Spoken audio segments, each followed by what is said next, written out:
जळगावमध्ये एक धक्कादायक घटना समोर आली आहे. लाडकी बहीण योजनेचं KYC करण्याच्या मागणीसाठी एका व्यक्तीने जे आहे महिलेकडे शरीर सुखाची मागणी केल्याची घटना घडलेली आहे.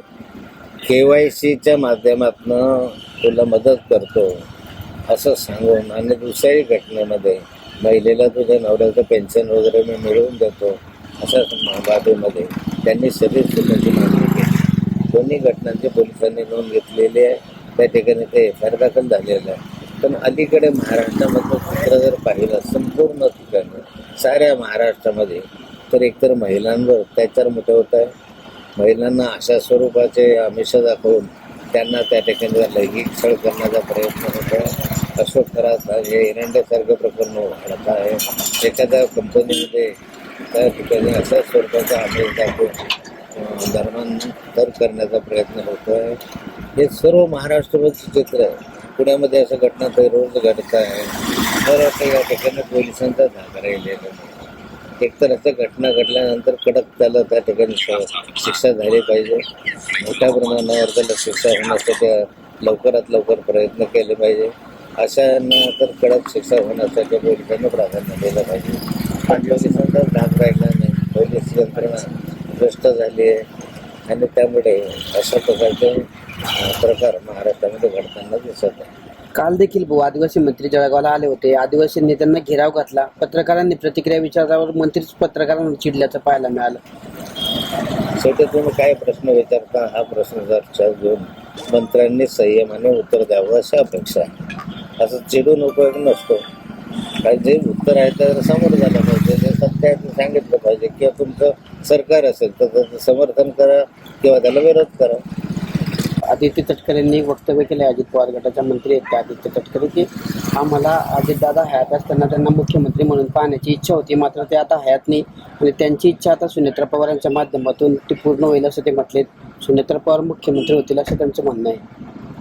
अजितदादा पवार जिवंत असताना त्यांचं कौतुक करत होते आणि त्यांना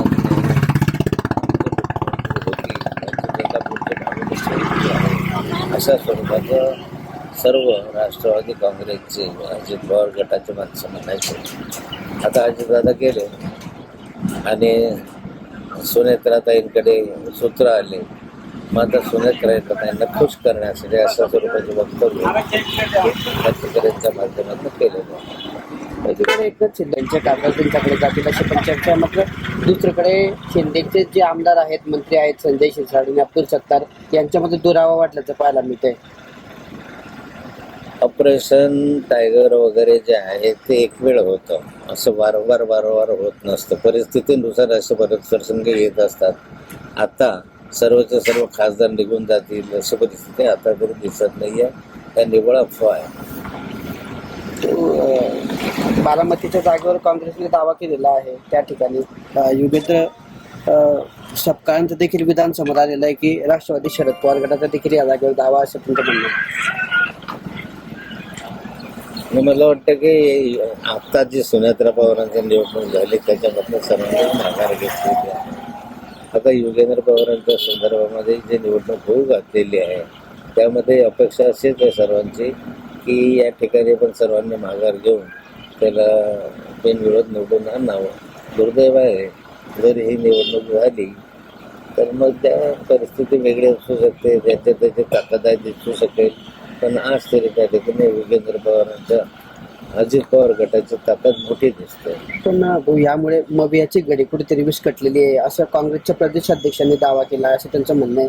काँग्रेसचे प्रदेशाध्यक्ष म्हणतात की मवियाची घडी कुठेतरी विस्कटलेली आहे सध्या.